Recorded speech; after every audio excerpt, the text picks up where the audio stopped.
Entrevista da Maravi. Nós vamos hoje ter uma convidada super especial. Espero que me estejam a ver bem, a ouvir bem. Vão-me dizendo se está tudo em conformidade, se me conseguem ouvir. Olha, depois de entrou, pronto, olha, não posso fazer mais nada. Entretanto, vou procurar aqui a nossa convidada, mas antes disso vou-vos só explicar o que é que nós estamos aqui a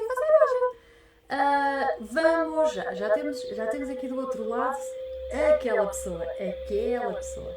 Então é assim, nós estamos a fazer a entrevista mensal do nosso clube de leitura, Transatlânticos, da qual eu sou curadora. Todos os meses temos uma sugestão de leitura infantil. Este mês de agosto, hoje é a entrevista relativamente à leitura do mês de agosto, e tivemos como sugestão de leitura, ou leitura obrigatória, como quiserem, a coletânea Sonhar e Ser. Foi uma coletânea coordenada pela nossa mentora Susana Machado. Eu também tenho um conto nesta coletânea e resolvi chamar-vos uma pessoa com muito conteúdo, com muito suminho, muito empoderadora, que é a Isabel Quinta Faria, que eu agora vou procurar aqui nos online. Vocês já sabem como é que é, né? Porque é que eu não consigo chamar a Isabel? Oh Isabel, filha, volta a sair e volta a entrar. Que tu estás aqui e eu não te consigo convidar. Consigo convidar toda a gente, menos a mulher que é para convidar. Se me estiveres a ouvir. Filhote, Isabel Maria. Pois olha. Então, nestes entretantos, enquanto a Maria Isabel sai e volta-me a entrar, que eu não consigo, porque ela deve ter isto em privado e eu não a consigo convidar. Maria Isabel. Vamos tentar. Então eu vou começar por apresentar, enquanto ela chega e não chega, eu vou começar por... Olá! Minha rica menina, já está... Já estou aqui, já cheguei. Deus! Entretanto, significa que me estão a ouvir e que me estão a ver bem e já estão a ouvir a nossa convidada, já desvendei o mistério. E vou começar então, já que estás aqui presente, depois corrige assim alguma lacuna grave que eu tenha inventado ou deixado de dizer na tua apresentação. Para quem não conhece aqui a dona Isabel Quinta Faria, autora, entre muitas outras coisas, é psicóloga, é coach e terapeuta corporal, e tem um projeto maravilhoso, delicioso, que se chama o Sentir a Essência. Aliás, o nome dela nem aparece como Isabel, aparece como Sentir a Essência. Que é isto que nós vamos fazer aqui hoje. Vamos esmiuçar de tal maneira o conto que esta mulher escreveu, que vocês vão sair todos daqui a borbulhar, no mínimo. Este projeto, o escritinho, não é? É um projeto onde os conteúdos e serviços têm como base o respeito pela ecologia e a natureza de cada um de nós, de quem lê e de quem escreve. Para isso, destacam os sinais do corpo e da mente como indicadores do processo mais adequado para que o outro retorne ao seu equilíbrio físico, mental e espiritual. Se aqui quiserem saber mais, depois no fim nós vamos divulgar, mas de qualquer maneira o e-mail é sempre sentiraessência@gmail.com e todas as páginas da Isabel estão com o Sentir a Essência. Portanto, quem não segue, não sabe o que é que está a perder, faz favor de seguir esta mulher. Dona Isabel, esqueci-me de alguma coisa? Não, foi tudo muito bem dito.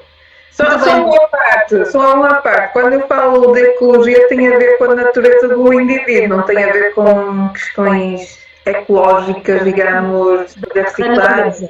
Ok. Se bem que está relacionado, obviamente. Pronto. Obviamente. Mas, antes de mais, obrigada, Márcia, pelo teu convite. Fico contente que tenhas lembrado de mim.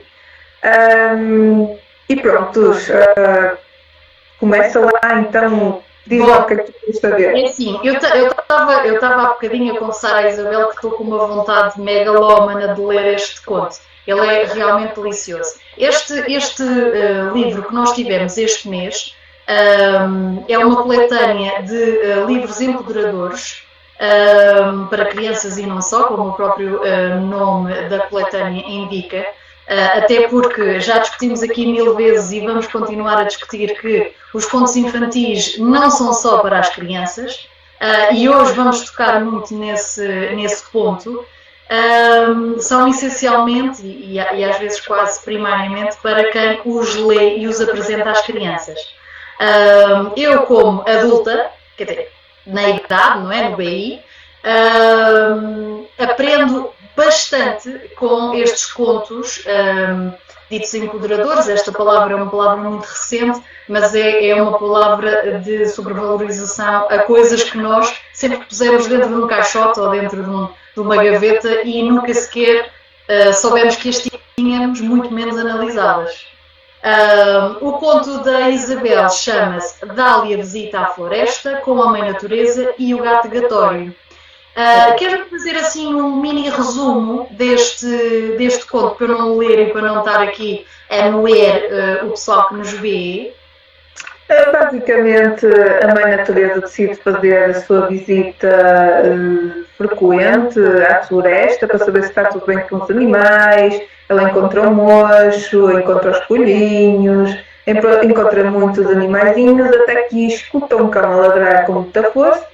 E ela foi saber porque é que o cão estava a ladrar. E basicamente era porque a menina que morava no mesmo sítio que ele, estava muito triste e ninguém sabia o que é que havia de fazer, se ela podia ajudar.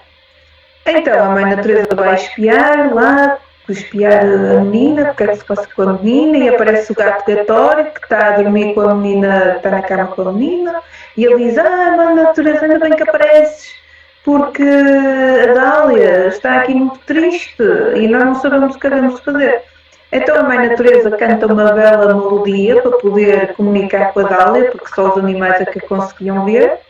E lá entra nos sonhos da Dália e lá encontra a menina e pergunta: porquê é que estás tão triste? E ela explica que se sente esquisita, que é diferente dos outros meninos, que não tem qualidades, os outros têm qualidades e ela não tem.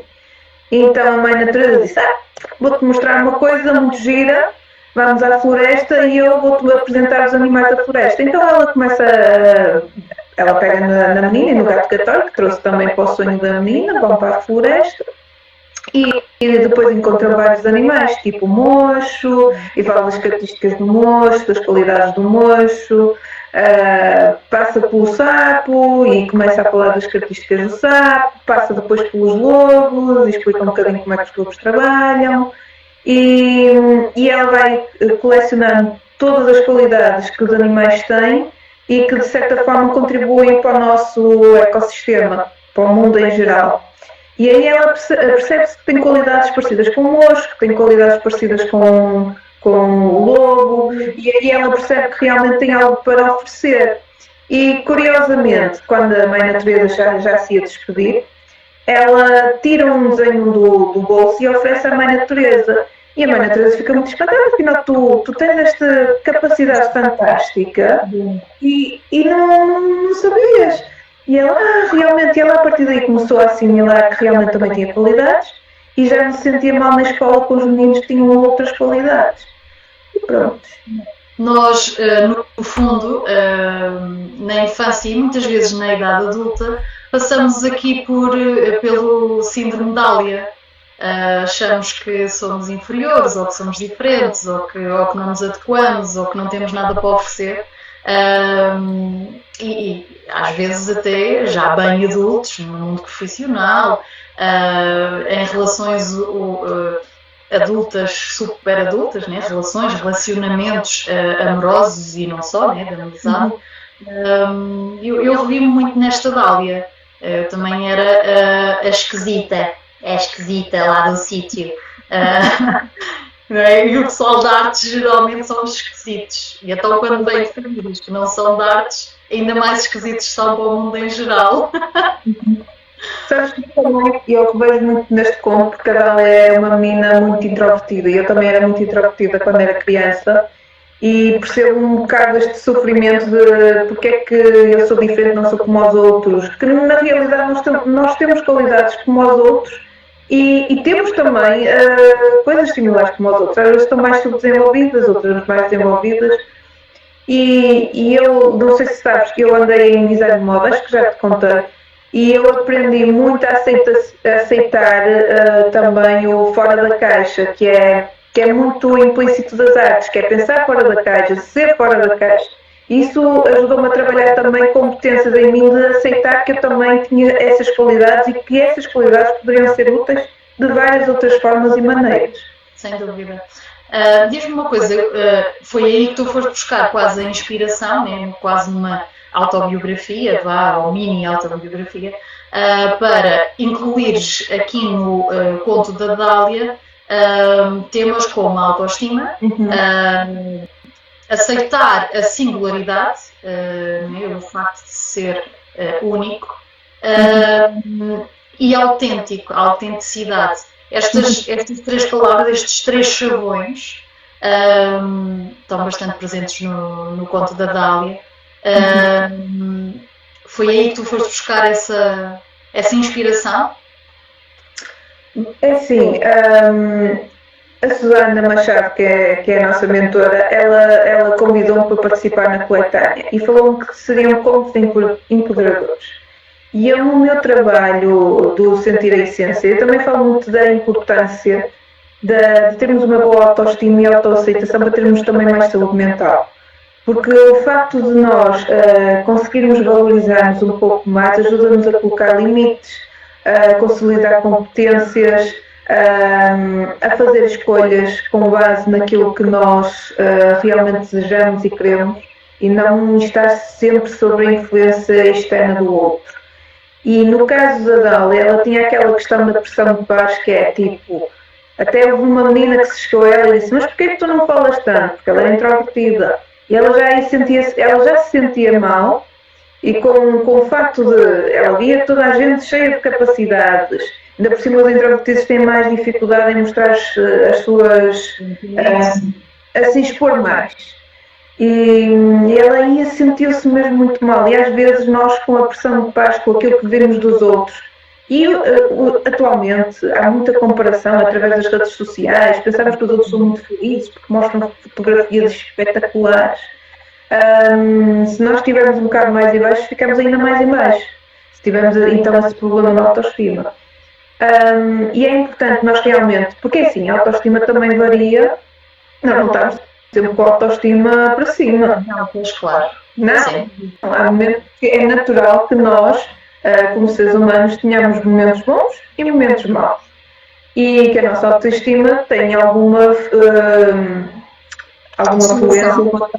Sim, uma oscilação, exatamente.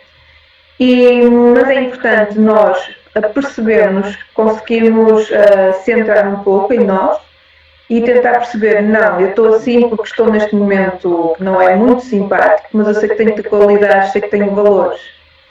E isso já vai fazer uma grande diferença. Porque... Desculpa. Não, ia-te só perguntar, isto enquanto adultos, sim, mas desde que idades é que tu achas que se pode aguçar esta sensibilização, né, aos miúdos, desde que idades ou de que parte da infância, porque agora a infância também se divide em etapas diferentes de quando era na nossa altura. Desde quando é que se pode? Desde sempre? Será? Desde sempre. A criança, o bebê quando nasce, há há muito aquela tendência de acarinhar o bebê, de o receber. Mas o bebê, quando nasce, ele ainda pensa que ele vê-se como uma parte integrante da mãe. Ele não se vê ainda como um indivíduo, ainda não está desenvolvido. E quando ele sai do dentro da mãe, ele sente a necessidade de sobreviver. E para sobreviver ele vai ter que chorar, vai ter que berrar para a mãe acolhê-lo e atender as suas necessidades. Claro que a mãe está atenta, não é só quando ele chora, mas isso tem implicações, porque é assim, se ele não sentir que os seus pedidos são atendidos, ele vai começar a ter uma dificuldade em confiar no externo. Ao ter dificuldade em confiar no externo, ele também vai acabar por ter dificuldade em confiar em si mesmo. Portanto, já por aí começa aí uma questão de relacionar mais com uma forma como ele depois vai estabelecer os seus vínculos com outras pessoas. E depois é importante sempre estimular positivamente a criança e estimular nos momentos certos. Por exemplo, estudos recentes mostram que as crianças são mais estimuladas e aprendem mais quando nós reforçamos ou valorizamos e damos a entender que é importante o esforço que ela faz.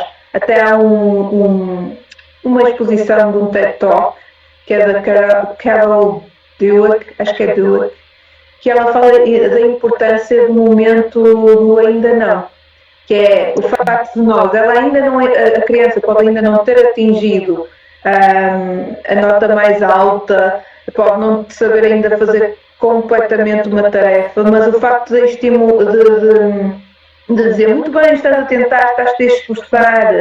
Ainda não chegamos lá. Boa. Ainda não estamos lá, vai ser muito importante para ela, porque ela assim aprende que tem valor e que ao esforçar-se ela está a caminho de obter aquilo que é necessário.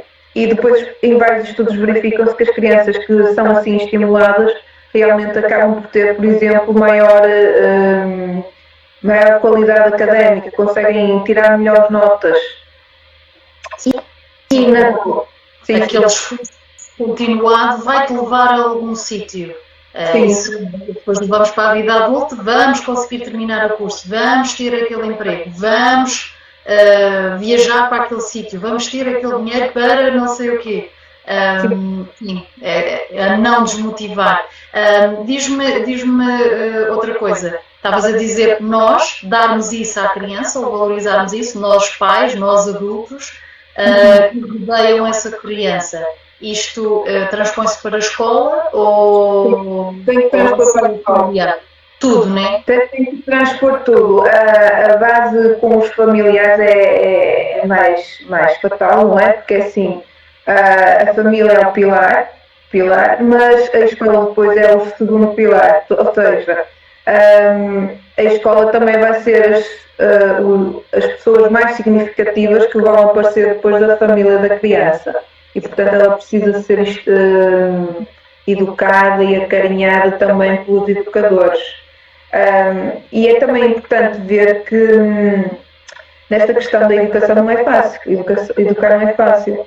E muitas vezes posso pensar que está-se a fazer um bom trabalho e às vezes sem querer estamos a validar comportamentos que não são muito propícios em vez de validar aqueles que devemos validar. Daí também a importância do ainda não atingiste isso. E depois há aquela questão de que as crianças, a forma como elas também estabelecem vínculos, mostra muito de como é que as crianças estão a evoluir para o futuro adulto. Ou seja, nós a trabalharmos a autoestima na infância, nós estamos também a trabalhar a forma como ela se vai relacionar com os outros em adulta. E, por exemplo, verifica-se que pessoas que têm, por exemplo, dificuldade em se vincular com segurança com determinadas, nos relacionamentos mais íntimos, isto é um exemplo, há depois exemplos, porque a vinculação tem muitos temas, há muitos tipos de vinculação. A vinculação é a forma como a criança estabelece a relação com o pai e com a mãe e que isso vai ter repercussões ao longo da vida. E às vezes uma criança que não foi mostrada como amada, acarinhada e valorizada, ela pode se tornar no adulto, quando aparecer alguém que realmente a ama, carinhe, ela veja aquilo com ceticismo e tende a afastar essa pessoa. Esses pequenos pormenores que vão desde a infância têm muita influência. E depois, sim, e depois outra coisa importante é a aceitação e permitir que a criança se expresse, porque a autenticidade vem mesmo, a criança é autêntica por si, mas depois com a educação ela pode se sentir mais ou menos controlada, digamos, mas se for em excesso gera repressão. E é importante nós darmos a capacidade da criança perceber que o adulto íntimo, claro, não vai fazer isso com qualquer adulto, tem abertura e aceitação para ouvi-la, escutá-la e perceber o que é que se passa com ela. E também para ela se poder, às vezes, mostrar aquilo que faz, como é que faz, para ela não se sentir, de certa forma, aprisionada, ter que preencher determinados requisitos. Percebes? Ok. Balizada naquilo que pode ou não pode, sim. Isto é aqui uma questão de autoestima, digo eu. Se tu enalteceres a autoestima desde muito cedo, as escolhas são se calhar mais assertivas ao longo da vida, para coisas pequenas, até para escolher uns lados, até quando são pequeninos para se decidirem. Há de reparar que as crianças têm uma fase que é a fase dos nãos. Sim. Então elas dizem que não, isso é digamos que é os primórdios da assertividade. E depois nós estamos ali a lidar com a criança, a explicar porque é que deve, porque é que não deve, e ela vai aprendendo. Mas a criança, por exemplo, quando quer alguma coisa, ela quer essa coisa mesmo. Mesmo que a gente diga não e que não é bom para ela, ela tem a certeza que quer aquilo. Depois, com a educação, ela vai, isto é adequado, isto não é adequado, mas ao mesmo tempo ela precisa de liberdade para perceber que, apesar da educação, que ela tem o direito de estar em contato com os seus quereres, de dizer aquilo que quer, de sentir aquilo que quer. Que às vezes o problema do adulto é estar tão concentrado na racionalidade que perde esse contato com aquilo que realmente deseja. Não sentem a sua própria essência e estão bastante condicionados, né, por aquilo que os outros acham que é essencial, ou que os outros acham que deve. E os outros não é só os que estão à volta, é a cultura, é as expectativas. Porque é que há crises de identidade? O ser humano tem várias crises de identidade ao longo da vida e essas crises aumentam e tornam-se às vezes geram depressão porque às vezes nós estamos a querer colocar-nos num papel que já não é o nosso, ou estamos a tentar seguir os trâmites sociais, que, por exemplo, no caso da homossexualidade, agora já há mais pessoas a assumirem a homossexualidade, mas ainda há muito preconceito. E para a pessoa que antigamente que era homossexual, ela não dizia que era homossexual, porque socialmente não era aceito. Não era aceito, sim, claro. Sim. Portanto, isso se a própria pessoa não souber lidar com aquilo, vai criar alguns conflitos internos que podem ser graves mais tarde. Sim, aqui estamos a tocar num ponto que já envolve muita coisa. Mas podemos ir a coisas tão simples como eu não sou suficientemente bonito, eu não sou suficientemente inteligente, eu não sou capaz de, eu não mereço, o não merecido também acho que tem a ver com uma autoestima bastante danificada ou pouco desenvolvida. Eu não sei como é que tu consideras isto. Eu não sei bem como abordar isso, porque não sei se é pouco desenvolvido ou se foi castrado quando deveria, quando estava a ser desenvolvida, essa falta de autoestima, a falta dela neste caso. Por exemplo, aqui a Dália acha-se muito menos, mas é essencialmente uma questão de autoestima. Sim. Sem dúvida. Tu falaste muito bem. Isso de falta de eu não sou suficiente, eu não mereço, sim, isso está relacionado com a questão da autoestima, está relacionado à autoestima. Eu sigo um modelo em que a autoestima tem 3 pilares. A autoestima é aquilo que nós avaliamos sobre as nossas competências, e dentro dessa autoestima nós temos a autoimagem, que é a imagem que nós temos nos nossos papéis, que em alguns casos pode ser positivo e noutros casos pode ser bastante negativo. Por exemplo, eu posso me achar a melhor professora do mundo e posso odiar como mais dizer que sou a mãe mais para o mundo. Depois tem outra questão que é da autoconfiança. A autoconfiança é constituída por todas as nossas autoeficácias. E o que é que são autoeficácias? É em que eu sou capaz de fazer alguma coisa. Por exemplo, num trabalho eu tenho várias tarefas a fazer, e se eu conseguir concluir todas essas tarefas, eu sinto que tenho uma autoeficácia boa e, portanto, vou-me sentir mais confiante. E depois tem a questão da autoaceitação, que é, apesar de acontecer o que acontecer, eu sei que vou ser capaz de superar isto e de, quem sabe, melhorar. E tudo isso implica um trabalho que, por um lado, tem a ver com a educação, mas também tem a ver com os acontecimentos de vida, que isso às vezes não são controláveis. Uma pessoa até pode ter uma boa autoestima e acontecer um problema muito grave e ela está abaixo. Como, por exemplo, pode passar por um divórcio, por uma separação, por uma perda de emprego. Isso leva à autoestima, obviamente. E também a parte genética tem influência, ou seja, uma pessoa que nasce mais melancólica, de certo, já vai ter uma tendência, por exemplo, de estar mais um bocadinho deprimida, mas isso também não quer dizer que ela fique deprimida patologicamente. Tem mais a tendência para ser melancólica. E às vezes, por ser assim, talvez os outros não entendam também e estejam a reforçar aquilo que ela acha que tem negativo. Porque a autoestima depois funciona como um ciclo. Se eu tenho uma baixa autoestima, eu vou procurar coisas, não conscientemente, inconscientemente, que provem que eu realmente não sou aquilo, não mereço. E isto é um ciclo viciante, porque depois, inconscientemente, nós acabamos por agir conforme aquilo que acreditamos. É aquele efeito do Pigmalião. Se os nossos professores acharem que nós somos os melhores alunos, nós começamos a ser os melhores alunos. Exato. E depois nós interiorizamos isso em crianças e vai ter repercussões para ao longo da vida. Claro que isto não é um destino final, ou seja, um fardo que não tem forma nenhuma de resolver. Não é uma maldição, meu Deus, nada disso. Mas sim, que esses são desafios que nós todos passamos de alguma forma, mas quem realmente não teve esse suporte na infância, quem tem um traço genético mais melancólico, quem tem uma vida difícil, pode passar por isso. Como é que se pode combater isso?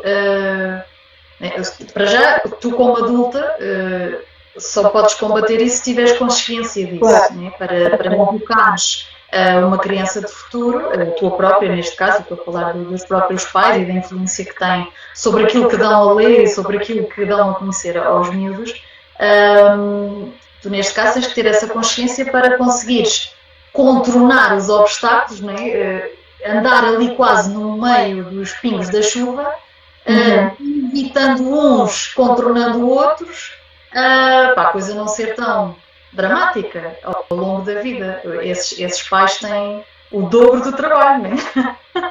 Sim, é assim, hoje em dia fala-se muito de parentalidade consciente, que eu acho muito importante, mas também é assim, eu acho que os pais não se podem esquecer de uma coisa. Um pai bem informado é muito importante, mas há um lado do ser humano que é parental, ou seja, a mãe tem esse instinto maternal. Se a mãe estiver completamente centrada, alinhada, em harmonia consigo mesma, ela vai saber orientar o filho. Tanto que a autoestima também é influenciada pelos pais. Se o pai tiver uma baixa autoestima, o filho vai imitar, entre aspas, o modelo do pai. Portanto, vai ter a tendência de replicar o modelo. Se ele vê que o pai tem boa autoestima e que o orienta e que ele pode vir ter com ele para pedir conselhos, eu acho que isso é um passo fundamental. Mas é preciso a mãe estar mesmo e o pai estarem mesmo centrados, terem consciência desse instinto, porque o instinto maternal não se pode ignorar, ele existe por algum motivo. Claro que depois tu podes me dizer assim, mas antigamente também havia instinto maternal e as pessoas também tinham dificuldades e também a autoestima era baixa. Claro, porque isto é uma influência cultural. Se uma mãe está a lutar pela sobrevivência, de certo não tem tanto tempo para dar o tempo, a atenção e o carinho que o filho necessita. Não vai saber ter recursos para ajudar o filho, enquanto que uma pessoa hoje em dia já tem mais recursos, mas, por exemplo, tem falta de tempo. Aí gera outro problema, há que criar tempo de qualidade com os filhos. E depois há outro desafio, que é, pois, mas eu tenho esse tempo de qualidade, mas como é que eu vou fazer para não estar a mimar-lhe demais, por só ter aquele tempo? Então isso tem que, existe sempre os desafios para os pais, não é só para os filhos, é para os pais, para a sociedade. E lembrar também que a sociedade é responsável pelas crianças, isto é, uma criança não é só da responsabilidade dos pais dela.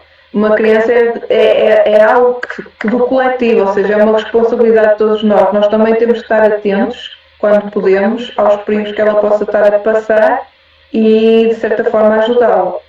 E, voltando ao conto, é importante, lá está, o que a Mãe Natureza fez foi simplesmente deixar a Dália, mostrar à Dália o que é que existia e permitir que a Dália assimilasse e pudesse expressar a sua expressão. O facto de ter abertura para escutar é extremamente importante.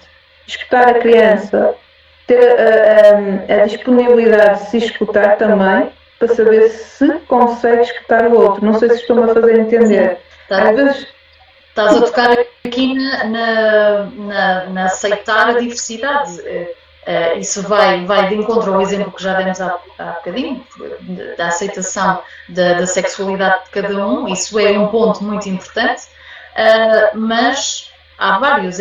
Aceitar essa diversidade, tanto da criança como dos próprios adultos que a rodeiam.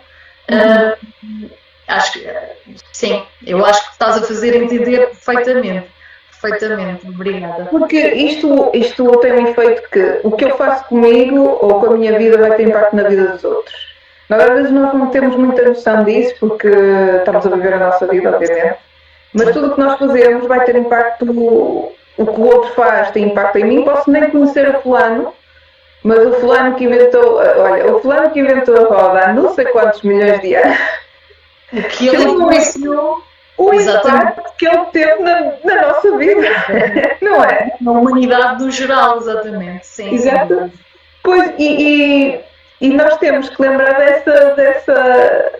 dessa responsabilidade que nós também temos, não de uma forma de sobrecarregar, mas de uma forma também de perceber que nós temos algo para contribuir, que nós fazemos parte de uma tribo, quer queiramos, quer não. E se nós não demos esforços para tentarmos fazer o melhor de nós, nem sequer conseguimos avançar. Ou então retrocedemos, que é o que está a acontecer à humanidade neste momento. Retrocedemos. Mas pronto, já dava aqui mais 3 ou 4 horas de conversa. Ora, nem mais. Isso dá panos para a manga. Diz-me outra coisa.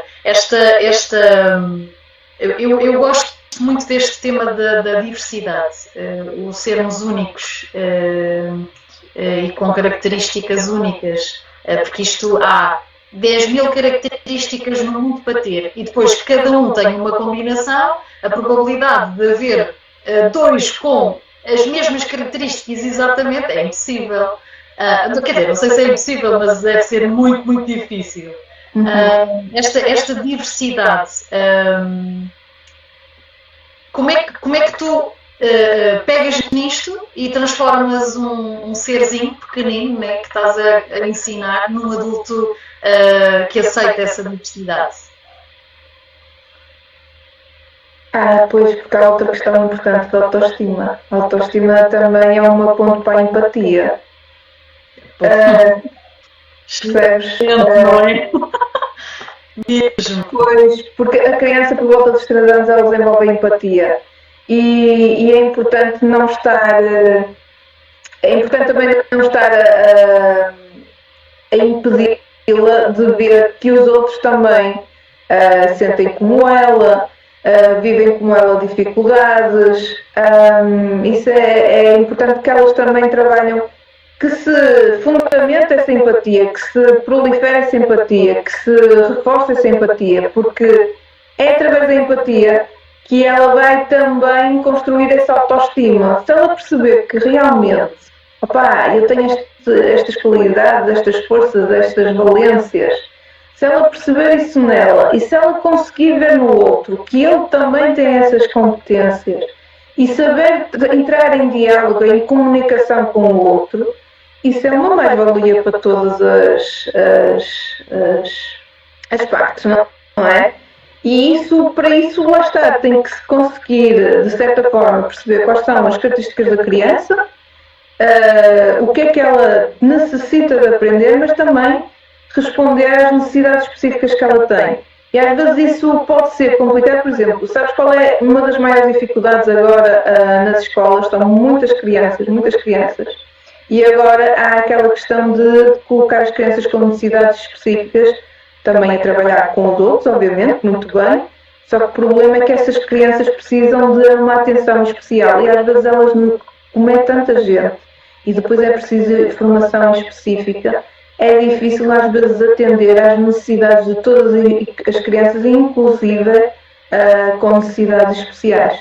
Isso tudo acho que é importante, de certa forma, preparar a sociedade para essas questões e isso é uma questão que lá está, como nós estávamos a falar, não tem só o impacto da educadora nem dos pais, é um movimento completo e tem uma influência, claro, também das políticas que são colocadas. Sim, isso já mexe muito com política e economia. Na maior parte das vezes esses constrangimentos são essencialmente económicos, porque não convém. Mas, por exemplo, a primeira forma de comunicação que a criança recebe é do toque, do cheiro, da interação que tem com a cuidadora ou os cuidadores. E depois, à medida que ela vai evoluindo, vai crescendo, ela vai se apercebendo que existem outras formas vai começando a descobrir, a desenvolver a parte cognitiva, emocional, etc. E uma forma de estimular a criança é através da comunicação, através dos livros, através das histórias, porque as histórias sempre existiram.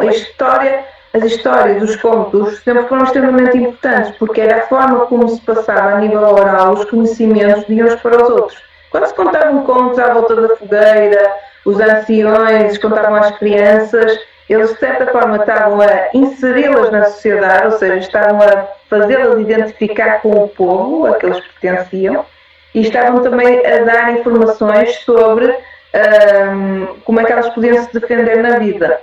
Nós criticamos agora muito os contos infantis que acabam com a princesa que é beijada pelo príncipe que é salva. Mas os contos infantis, o objetivo não era dizer que ela iria casar com um príncipe, nem que o príncipe seria sempre salvador. O objetivo dos contos era sempre transmitir informação e também, de certa forma, dar resposta às ansiedades e aos medos das crianças. Quando se conta um conto, não é só a mensagem não é só a informação que vamos ensinar, mas também é uma forma de dar a beber às emoções da criança. Por exemplo, quando nós dizemos que a bruxa má é vencida, o facto de ela saber que há um ser que é muito mau, que é vencido, dá-lhe um conforto emocional muito grande. E isso prepara também uma forma de dar bagagem, não é bagagem, é força emocional para ela continuar na vida. E esta coisa dos contos, das histórias é muito importante. Nós criamos a nossa própria narrativa mental. À medida que vamos estabelecendo na vida, nós vamos criando uma narrativa. Eu sou fulano, fiz isto, fiz assado, aconteceu-me assim, aconteceu-me assado. E, por exemplo, quando me aparecem pessoas com depressão, com ansiedade, às vezes nós precisamos pegar nas histórias de vida dessas pessoas e dar um outro significado. Isso também pode acontecer através, por exemplo, quando uma pessoa escreve, pode ser altamente terapêutico para ela ver as coisas de outras formas. E eu acho que já me estou a espalhar aqui e falar de muitos assuntos. Ajuda-me. Está ótimo, porque eu agora vou pegar nisto tudo e vou-te convidar todos os meses. Não, acho. Olha, caí. Espera aí, Miguel. É o que dá a trabalhar com o telemóvel. Pronto, já estou aqui inteira. A história pode ser pegada, esta história da Dália pode ser pegada, por exemplo, para o professor falar com os miúdos e depois discutir esta questão das diferenças e das igualdades entre eles, a questão também do ecossistema, de como é que são os animais, eles podem fazer brincadeiras com isso. Importante é muitas vezes nós sabermos pegar na história e aproveitar toda a potencialidade que ela pode ter. Eu acho que isso também é sempre uma mais-valia. Tu, como autora, eu sei que a tua bagagem como psicóloga, como terapeuta, até como designer e como uma menina das artes também, eu vou pegar aqui num tema que já toquei com outra convidada, que é a Liliana Barata, que tu também conheces, que é o multipotencial. Esta necessidade que nós temos de ser balizados pela sociedade, ou que a sociedade tem em balizarmos, é mais isso, em que tu vais estudar, vais tirar um curso, vais-te casar, vais ter filhos e vais criá-los e vais morrer. Ou então, aquela coisa muito básica. Então, tiraste o curso de arquitetura, vais ser arquiteta toda a vida. Sim. No teu caso, tu mudaste de área. Tu és um exemplo de multipotencial. Eu acho que todos nós, e em criança, todos os miúdos querem ser tudo. Depois lá prevalece o bombeiro, o polícia, mas no geral nós queremos ser tudo. Porquê? Porque se calhar não temos aquele balizamento de que não podemos ser tudo. Exatamente.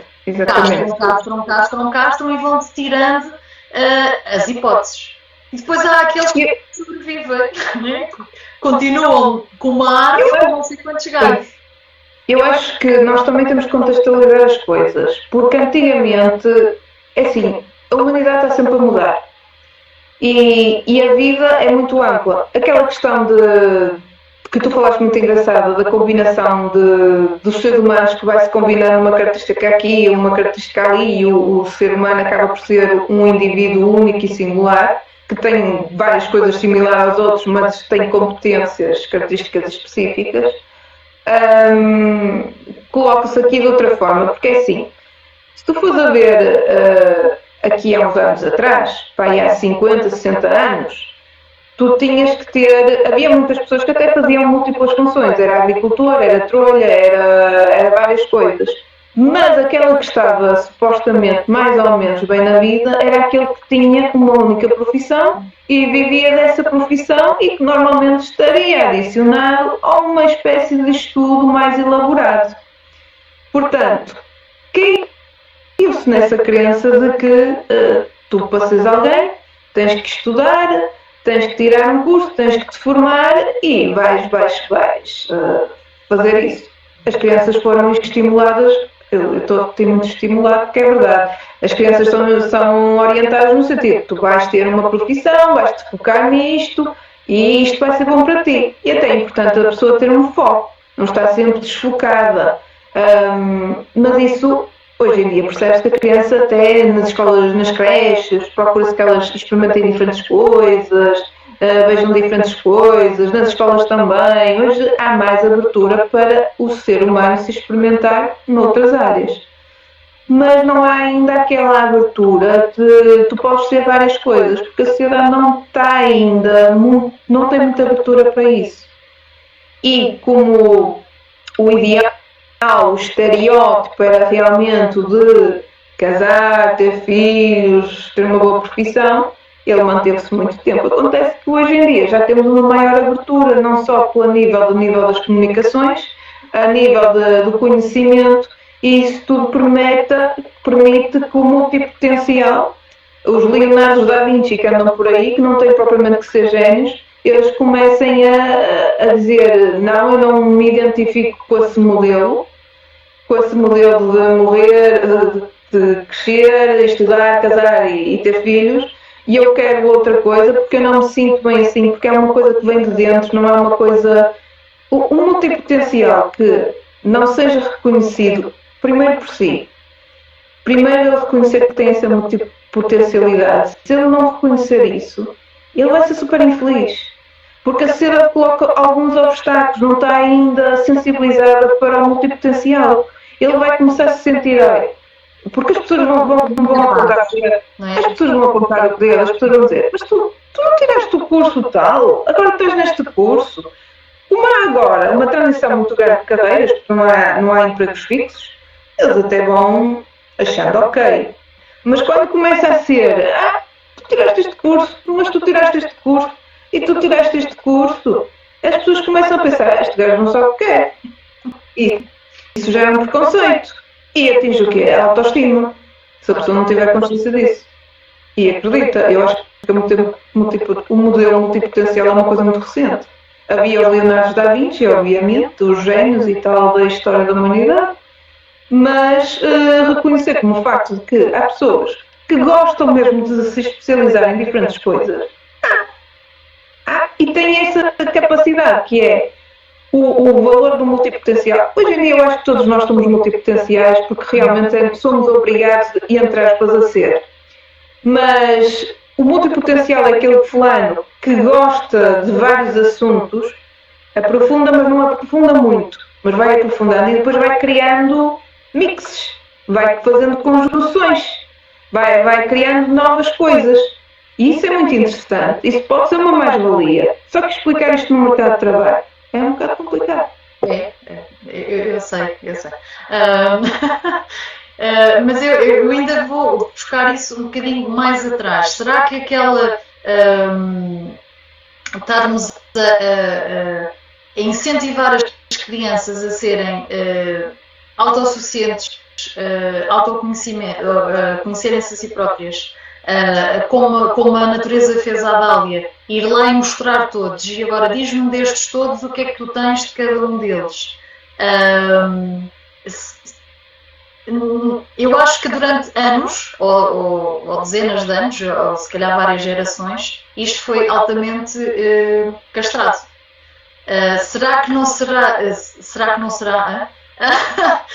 este o on para nós criarmos ou aceitarmos os multipotenciais e mudarmos aqui um bocadinho um futuro próximo estas crianças e assabarcá-las ou deixar de as assabarcar de tal maneira para ser só podes ser uma Márcia, não podes ser duas Isabel, tu não podes fazer duas coisas na vida, tu não podes ser designer e psicóloga, quer dizer, que credibilidade é que isso te dá? Eu acho que é este mindset, digo eu, né, que não tenho filhos, que se calhar começarmos já, há aqui um futurozinho. Tem que se fazer algum trabalho, mas já está a porta aberta para que esse trabalho seja feito. E esse trabalho, até de forma... É assim, eu acho que, sem se aperceber, a sociedade vai fazendo um bocado isso. Porque é assim, agora se tu fores a ver no mercado de trabalho, as competências que começam a ser um bocadinho mais valorizadas são as transversais. Ou seja, são aquelas competências que tu podes usar em diferentes settings. Isso já pode ser uma aberturazinha para que o multipotencial mostre daquilo que seja capaz. Porque o multipotencial, imagina, quem é o empresário ou o patrão? O patrão é uma coisa feia, eu acho que já hoje em dia já não deve existir patrão, deve ser o CEO, olha, pronto, como seja. O responsável maior, qual é o responsável maior que não quer uma pessoa que tem capacidade de comunicação, capacidade de fazer diferentes trabalhos? Eles até querem, mas às vezes não querem pagar. Isso já é outra história. Então não é espetacular uma pessoa ter um conhecimento básico de várias coisas.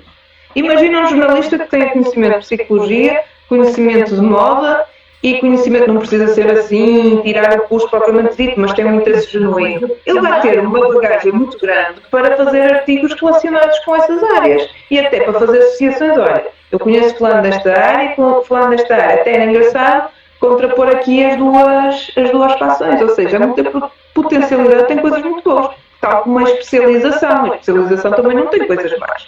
Uma pessoa que tem uma vertente de ser mais especialista, obviamente também é mais-valia, claro que só vai estar focado naquela área de conhecimento, mas também é importante, porque senão ninguém é aprofundar nessas áreas. Sim, claro. Quanto mais se trabalhar a capacidade da criança se expressar, a criança experimentar, a criança se sentir confiante, mais que somos capazes de criar adultos mais saudáveis, com uma capacidade mental mais bem constituída, com capacidade de solução melhor. Claro que isso implica trabalho, isso implica o trabalho de todos. E nós não estamos numa sociedade perfeita, também não podemos cair em utopias, é fazer o melhor que podemos a cada momento. Mas eu acho que o facto de se falar em multipotencial, que era uma coisa que já não se falava, que nunca se falou, só se fala agora, é fantástico. O facto de começar a ver pessoas, eu não sei se o nome dela é uma Sara qualquer, que ela faz um trabalho mesmo de identidade profissional, fez investigação sobre a identidade profissional, que ela é multipotencial. Fez então uma investigação sobre os trabalhadores híbridos, que são outra vertente do multipotencial, que são aqueles que criam uma profissão de raiz com base em todos os conhecimentos que eles têm. Eu acho que isso já é muito importante. O facto de se falar em TED Talks da multipotencialidade é importante. Boa, diz-me uma coisa, o teu livro Sentir a Essência, porque tens um livro, eu não sei se cheguei a dizer, se calhar perdi-me aqui, mas a Isabel também, além de escrever estes contos assim, um bocadinho mais infantis, mais, eu não queria dizer didáticos, mas... Eu só escrevi um, e foi porque a Susana convidou. E eu, na verdade, já estava a criar quase um livro, assim, depois ela avisou, não, tem que ser mais curtinho, porque eu já ia com a Dala, não sei para lá. Mas sim, tenho outro livro, mas isto é um livro de desenvolvimento pessoal, que é o Sentir a Essência, um guia para descobrir a voz interior. Este livro fala de várias coisas, fala daquela questão da criança aprender a dar nomes às emoções através da interação com a mãe, fala do desenvolvimento do ego, fala do processo do autoconhecimento, esta autoconstrução que nós vamos sempre tendo até morrermos. Nós nunca nos vamos conhecer porque também passamos por diferentes etapas, diferentes questões, vamos conhecendo um bocadinho de nós. E depois também falo de alguns exercícios específicos que se pode fazer para trabalhar um mindset e a mentalidade, para trabalhar as crenças, exercícios físicos para ganhar mais consciência corporal, não é exercício físico correr nem nada disso, mas assim, pode ser correr, pode ser uma forma de desenvolvimento pessoal, o correr aprende-se muito através de correr, mas o que eu digo, esses exercícios são para ganhar consciência corporal, não são propriamente para entrar em forma, e também falo um pouco de meditação. E tem lá o meu método específico, como é que eu acciono essas coisas todas. E entretanto, aviso já que este livro vai estar em leitura obrigatória para o ano no Transatlânticos, no Clube de Leitura. Ainda não sei em que mês, portanto não consigo adiantar isso, mas ponham-se fins porque 2024 está quase aí a chegar. Está quase a começar. Eu já tenho a listinha dos livros e dos convidados. Portanto, dentro em breve, Isabel, vamos ter de conversar novamente aqui para este pequeno auditório. E queria, já me respondeste minimamente, mas quero ter a certeza se não há aí nada na manga de contos, mais contos empoderadores, destes mixes brilhantes que tu fazes com dálias desta vida. Eu ainda não sei, a vida é uma descoberta, vamos ver no futuro.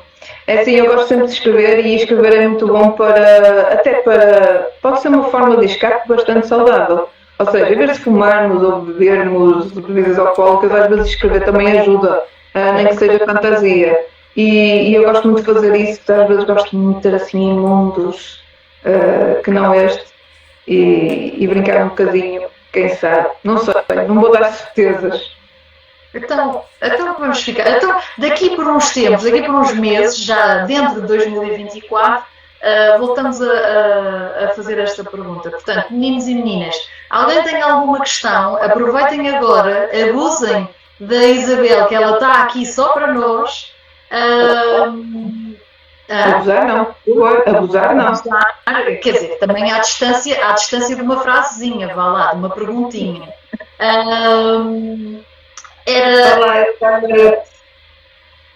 Tenho uma aluna minha ali. Temos a audiência da senhora Dona Isabel. Bem-vindos a todos. Obrigada, muito obrigada por terem estado desse lado.